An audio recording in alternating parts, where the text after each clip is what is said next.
Sir मैं जया अमिताभ बच्चन आपसे पूछ रही हूँ। वह जिला स्तर पर अस्पतालों में बुनियादी सुविधाएं नहीं है, जिनके होने ना होने की वजह से प्राइवेट अस्पतालों में लोगों को जाना पड़ता है, जहां वे लूट के शिकार होते हैं। आम जनता की जेब का क्या हाल है, किससे छिपा हुआ नहीं है। संसद के दोनों सदनों का रंग आजकल कुछ बदला बदला सा नजर आता है।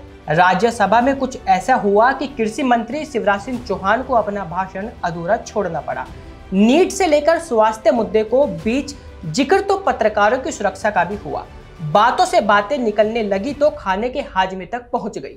जया बच्चन ने मजाक में सभापति से क्यों पूछ लिया कि आज आपको लंच ब्रेक नहीं मिला क्या। हंसी मजाक नोकझोंक के बीच कुछ गंभीर मुद्दों पर चर्चा के दौरान सदन का माहौल गर्म भी हुआ। सर मैं जया अमिताभ बच्चन आपसे पूछ रही हूँ।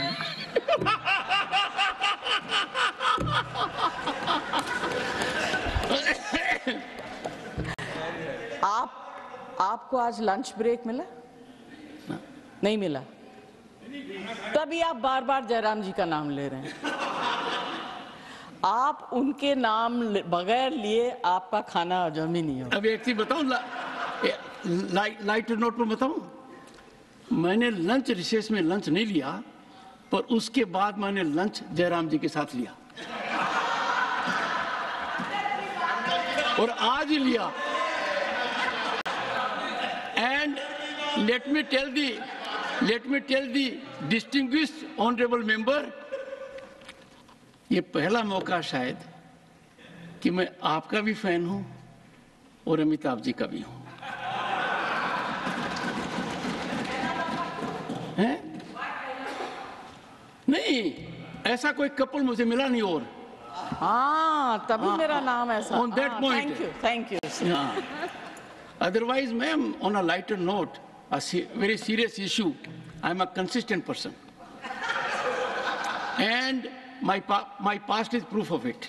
लेकिन इस बीच नगीना सांसद चंद्रशेखर आजाद ने लोकसभा में प्रदेश के जिला अस्पतालों और सामुदायिक स्वास्थ्य केंद्रों पर बुनियादी सुविधाएं की मांग का मुद्दा उठाया तो सभी का ध्यान उनकी तरफ चला गया, क्योंकि सदन में बात तो सभी जनता की करते हैं, लेकिन जिला अस्पतालों की कमियों के बारे में कम ही बताते हैं। नगीना से सांसद चंद्रशेखर आजाद सदन में क्या कहते हैं, आप खुद सुने। मान्यवर, जिस क्षेत्र से मैं आता हूं, नगीना से, वहां मेरी मांग है कि नेटोर में एम्स हॉस्पिटल बनवाया जाए, क्योंकि वहां पर एक भी हायर सेंटर नहीं है। नगीना के शेरकोट में सामुदायिक स्वास्थ्य केंद्र का निर्माण कराया जाए, बहुत ज़रूरत है सर। नगीना के ग्राम चक सहजानी में अस्पताल है, ईसीजी मशीन है, ऑक्सीजन है, लेकिन चलाने वाला स्टाफ नहीं है। डॉक्टर अवेलेबल कराए जाएं सर। नगीना के धामपुर में स्वास्थ्य केंद्र बना था सामुदायिक स्वास्थ्य केंद्र 2018 में, लेकिन डॉक्टर ही नहीं है सर। तो डॉक्टर नहीं होंगे तो लोगों की जान जाती है, इसलिए आपसे मांग है कि ये इसको पूरा किया जाए। नगीना के जलालाबाद कस्बे में सरकारी अस्पताल की ज़रूरत है। नगीना के शोहरा कस्बे में सीएससी में एक्सरे मशीन और अल्ट्रासाउंड मशीन ही नहीं सर। शोहरा में एक भी सरकारी एम्बुलेंस नहीं है, उसकी व्यवस्था होनी चाहिए। सहसपुर नगर में मात्र एक प्राथमिक चिकित्सालय है और वो 6 बेड का, 2 बजे के बाद डॉक्टर नहीं मिलता, कोई महिला डॉक्टर नहीं है, बहुत परेशानी होती है क्षेत्र के लोगों को। नेटोर में सरकारी हॉस्पिटल में एक्सरे मशीन नहीं है और गायनोलॉजिस्ट भी नहीं है सर। साथ साथ कोई नाइट शिफ्ट में कोई डॉक्टर नहीं मिलता सर, मैं जाके कई बार मैंने देखा है। साथ साथ सर, ग्रामीण स्तर पर जिला स्तर पर अस्पतालों में बुनियादी सुविधाएं नहीं है, जिनके होने ना होने की वजह से प्राइवेट अस्पतालों में लोगों को जाना पड़ता है, जहां वे लूट के शिकार होते हैं। आम जनता की जेब का क्या हाल है, किससे छिपा हुआ नहीं है। महोदय, इलाज से बेहतर होता है बचाव। मेरी मांग है कि बचाव के लिए मेडिकल कैंप, जागरूकता कैंप लगाए जाएं। साथ साथ मान्यवर, वैसे तो सरकार कह रही है कि हम विश्व गुरु बनने की तरफ बढ़ रहे हैं, 5वीं अर्थव्यवस्था है, लेकिन विकसित भारत की 9 प्राथमिकताएं थी, उनमें कृपया समाप्त करें। कर देता हूं सर, 1 मिनट दे दीजिए बस। 1 मिनट। स्वास्थ्य को नई जगह दी गई, 3.3 लाख करोड़ की जरूरत थी, लेकिन दिया 91,000 करोड़। और दवाइयों के दाम बेतहाशा बढ़ रहे हैं सर, गरीब की जेब कटती है।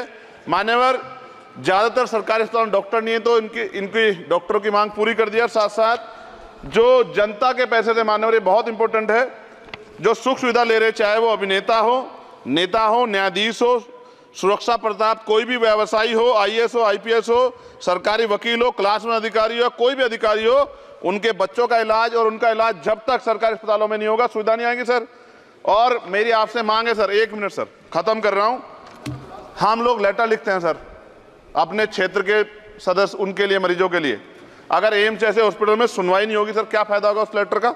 इसलिए मेरी आपसे मांग है, आज हालात देखिए सर, अगर कोई महामारी आ जाए, पहले तो मैं कुदरत से प्रार्थना करूंगा ना आए, अगर आ जाए सर, क्या निपटने की तैयारी है? धन्यवाद। ऑक्सीजन नहीं है सर, कोरोना काल में हम देखा। मैं धन्यवाद करूंगा सर आपका, और मुझे विश्वास है कि आपकी मांग, आपके जरिए माननीय मंत्री जी से हमारी मांग जो है रखी जाएगी, वो ध्यान देंगी। जय भीम, जय भारत, धन्यवाद। गौरतलब है कि उत्तर प्रदेश की नगीना सीट से जीत हासिल कर भीम आर्मी चीफ और आजाद समाजवादी पार्टी के उम्मीदवार चंद्रशेखर आजाद ने सभी को चौंका दिया था। इस सीट पर चंद्रशेखर का मुकाबला भाजपा के ओम कुमार, सपा के मनोज कुमार और बसपा के सुरेंद्र पाल सिंह से था। वहीं इस सीट पर चंद्रशेखर ने सपा, बसपा और बीएसपी तीनों के उम्मीदवारों को पछाड़ते हुए जीत हासिल की। चंद्रशेखर का साफ कहना था वो सदन में जनता से जुड़े मुद्दे ही उठाएंगे, जो हमें लगातार देखने को भी मिल रहे हैं। लेकिन अब स्वास्थ्य को लेकर आगे प्रशासन चंद्रशेखर की आवाज सुनता है या नहीं, ये देखने वाली बात होगी। आपको क्या लगता है, हमें कमेंट कर जरूर बताएं। देखते रहिए जनहित टाइम्स।